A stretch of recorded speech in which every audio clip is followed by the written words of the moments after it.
తర్వాత ఏకదంతాయ నమః. ఏకదంతం. ఓం శ్రీ ఏకదంతాయ నమః. ఏకదంతం ఏం చూపిస్తుందంటే మంచి చెడు. మంచిని ఉంచుకో, చెడు అనే దంతాన్ని తీసేసాయి. మంచి చెడు, మంచిని తీసుకో నువ్వు గ్రహించే దాంట్లో. ఆ ఏకదంతం ఉంచుకో, చెడు అనే దంతాన్ని వదిలేసాయి. దాన్ని సూచిస్తుంది ఏకదంతాయ నమః.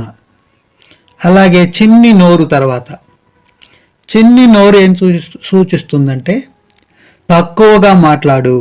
ఎంత తక్కువగా మాట్లాడితే అంత పర్ఫెక్ట్గా మనలోంచి మాటలు బయటకు వస్తాయి.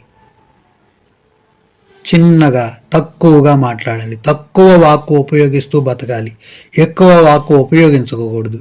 ఎంత తక్కువ వాక్కును ఉపయోగిస్తే అంత మంచిది. దాన్ని తెలియజేస్తాయి. ఈ విధంగా